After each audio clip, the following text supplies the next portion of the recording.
Vào sinh nhật Dương Tử, Tiêu Chiến không có tương tác nào. Fan liên tục đào lại những khoảnh khắc ngọt ngào ngày xưa nhưng rồi lại thất vọng. Lý do được một stylist tiết lộ, năm nay, Tiêu Chiến chẳng tương tác gì vào sinh nhật cả. Fan điên cuồng tìm kiếm những khoảnh khắc ngọt ngào, nhưng tất cả những gì họ nhận được chỉ là lời giải thích từ thương hiệu.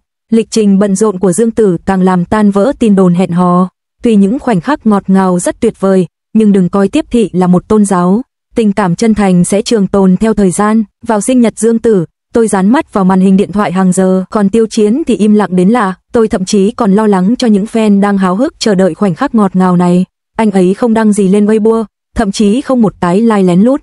Mấy năm gần đây, vào những ngày như thế này, fan của cả hai bên đều phấn khích hơn cả Tết, điên cuồng tìm kiếm những khoảnh khắc ngọt ngào, coi bất kỳ manh mối nhỏ nhặt nào cũng thành bom tấn. Năm ngoái, Tiêu Chiến đã gửi lời chúc mừng sinh nhật lúc 11 giờ 6 sáng. Mọi người lúc đó phấn khích lắm, cứ ngỡ đó là một lời gợi ý rõ ràng. Nhưng năm nay, kết quả lại hoàn toàn trái ngược, chẳng có gì cả. Những khoảnh khắc ngọt ngào được coi là kinh điển năm ngoái, năm nay nhìn lại chỉ còn lại sự cay đắng. Nhìn thấy cảnh này, tôi bỗng thấy thương cảm cho những người hâm mộ đã thực sự đầu tư thời gian và công sức để ship chúng, và biết đâu đấy, ngay lúc đó, một số cư dân mạng tinh mắt đã nhận ra Dương Tử đang đeo một chiếc nhẫn Boucheron, một thương hiệu không hề rẻ, ngay cả những chiếc rẻ nhất cũng có giá hơn 50.000 nhân dân tệ. Trùng hợp hơn nữa, gần đây Tiêu Chiến bị chụp ảnh đang lơ đãng dạo quanh một cửa hàng Boucheron, bỗng nhiên, những người hâm mộ đang có phần chán nản ấy lại được tiếp thêm năng lượng, lập tức dựng lên một màn kịch hoành tráng về việc lén lút tặng nhẫn. Họ hét lên những câu như, dù anh ấy không ghi tên thì vẫn là tỏ tình. Chủ đề này nhanh chóng trở thành xu hướng trên mạng xã hội. Tôi tự nhủ, với trí tưởng tượng phong phú như vậy, thật uổng phí nếu không viết kịch bản.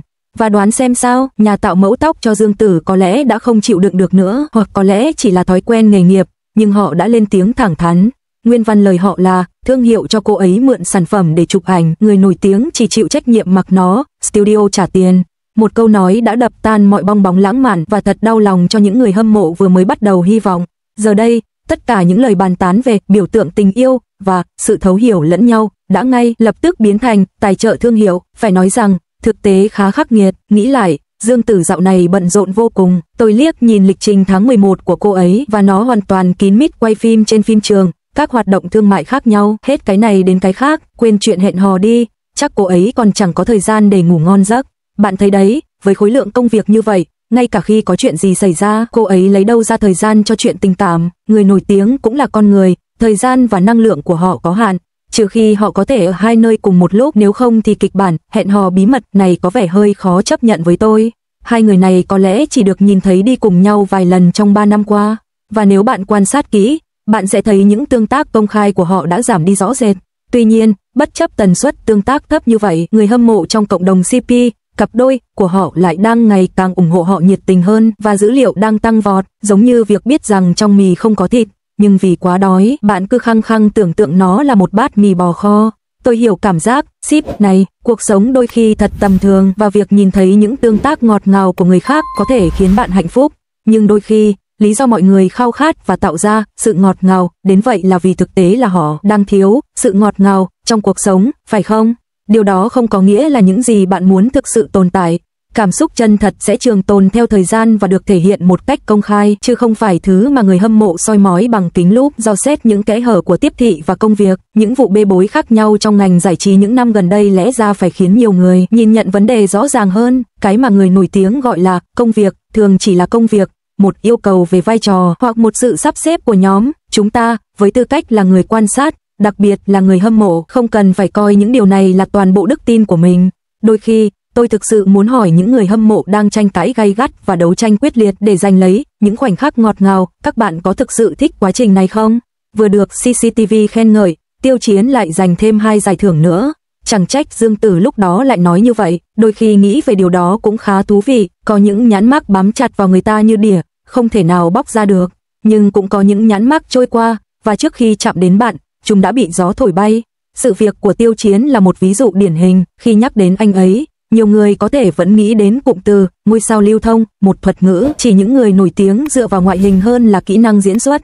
Thuật ngữ này vốn dĩ không có gì sai, nhưng nó đã bị gắn liền với diễn xuất kém cỏi và chỉ dựa vào ngoại hình. Vì vậy, khi Trịnh Tiểu Long được công bố sẽ đạo diễn bộ phim chính trị kinh phí lớn, Hải Tàng, Truyền Kỳ, và Tiêu Chiến sẽ vào vai nam chính, đã có nhiều dấu chấm hỏi hơn là dấu chấm than trên mạng. Suy cho cùng, Trịnh Tiểu Long là ai? Ông là đạo diễn lừng danh đã làm nên Hậu cung chân hoàn truyện. Con mắt nhìn người của ông được cả ngành công nghiệp điện ảnh kính trọng. Nhưng nam chính của bộ phim này, Trương Hải, không thể chỉ dựa vào vẻ ngoài điển trai mà có thể gánh vác được. Sự chuyển biến từ tính cách nhẫn nhịn, khiêm nhường thời trẻ, sống nhờ nhà người khác đến sự khôn ngoan và xảo quyệt sau này, đòi hỏi phải có thực lực thực sự. Nếu không, đó sẽ chỉ là trò đùa. Và chuyện gì đã xảy ra? Ngay khi bộ phim lên sóng, mọi lời chỉ trích dường như đều im bặt. Tổng lượng người xem trên tất cả các nền tảng của Kuyun đã vượt quá 100 triệu. Lần đầu tiên một bộ phim truyền hình của CCTV đạt được thành tích này trong 5 năm qua. Dữ liệu không biết nói dối, khán giả đã bình chọn bằng điều khiển từ xa, chứng minh nhận định của đạo diễn là chính xác và Tiêu Chiến đã chứng minh điều đó. Ban đầu, khi còn là con tin, nỗi sợ hãi và oán hận trong mắt hắn không thể che giấu, ngay cả khi cúi đầu nhìn xuống, ánh mắt cũng đầy cảnh giác và dò xét. Về sau, toàn bộ khí chất của hắn đều thay đổi, ánh mắt tràn ngập sự tính toán và tàn nhẫn, thậm chí qua màn hình cũng có thể cảm nhận được bầu không khí áp bức. Điều thú vị nhất ở đây là những diễn viên thực sự giỏi không cần phải tự bào chữa. Khi được hỏi về những điểm nổi bật của huyền thoại Tây Tạng, nam diễn viên gạo cội Hoàng Giác, người đóng cặp với Tiêu Chiến, gần như theo bản năng nhắc đến tên anh nói rằng chàng trai trẻ này đang làm việc với đạo diễn về các chi tiết hoặc trau chuốt lời thoại trên phim trường. Đạo diễn Trịnh Tiểu Long cũng nói rằng Tiêu Chiến có tiềm năng chuyển mình từ một thần tượng thành một diễn viên thực lực nhờ sự nỗ lực không ngừng nghỉ. Đúng lúc mọi người vẫn còn đang hồi tưởng về màn trình diễn của anh trong vở kịch, anh lại tỏa sáng trên một sân khấu khác, một buổi dạ tiệc âm nhạc ở vùng Vịnh Lớn. Đó là nơi như thế nào? Đó là nơi quy tụ những ca sĩ hàng đầu từ cả hai bờ eo biển Đài Loan và Hồng Kông, mỗi người đều là những chuyên gia lão luyện. Một diễn viên tự học mà lại đi hát ư? Ấy vậy mà màn trình diễn Music All Night của anh đã khuấy động cả bầu không khí. Anh kiểm soát hơi thở vô cùng ổn định và những đoạn chuyển giọng mượt mà, tự nhiên. Nhiều người có thể đã quên hoặc đơn giản là không biết rằng anh ấy ban đầu nổi tiếng nhờ một cuộc thi ca hát. Để có được cơ hội đó, anh ấy đã phải ngủ ít hơn 5 tiếng mỗi ngày và đôi khi còn phải chịu đựng cả chấn thương khi luyện tập. Nỗ lực đó đã được đền đáp. Hãy nhìn màn trình diễn sau đó của anh ấy với bài hát Walk Away with Style tại buổi dạ tiệc Greater Bay Area. Lượng người xem đã vượt qua bài hát đứng thứ 2 gần 20 triệu. Điều này cho thấy điều gì? Nó cho thấy đôi tai của khán giả rất tinh tường. Vì vậy, khi giải Văn Dung tại Liên hoan phim và truyền hình Hoành Điếm trao tặng Huyền thoại Tây Tạng, danh hiệu phim truyền hình được đề xuất của năm, không ai ngạc nhiên cả. Ngay cả CCTV News cũng đặc biệt đề cập đến sự kiện này. Cần lưu ý rằng đây là phương tiện truyền thông chính thống, nổi tiếng với cách diễn đạt chính xác. Việc được nhắc đến bằng tên đã nói lên rất nhiều ý nghĩa của nó. Lúc này, một số cư dân mạng đã đào lại những bình luận của Dương Tử về Tiêu Chiến từ nhiều năm trước, nói rằng anh nghiêm túc và tận tâm. Lúc đó, có lẽ chỉ là lời xã giao giữa các đồng nghiệp, nhưng giờ đây dường như đã được tiên đoán. Để nhập vai tốt vai Tang Hải, anh đã thuê một giáo viên đi cùng mình trên trường quay trong suốt quá trình, và anh đã học thuộc từng chữ một trong những thuật ngữ phong thủy khó hiểu và những câu thoại cổ điển của Trung Quốc. Chỉ vài ngày sau khi CCTV ca ngợi bộ phim, vào ngày 4 tháng 11, Huyền thoại Tây Tạng đã giành được giải thưởng tác phẩm ảnh hưởng hàng năm. Chỉ trong vòng 3 ngày, bộ phim đã giành được 2 giải thưởng danh giá.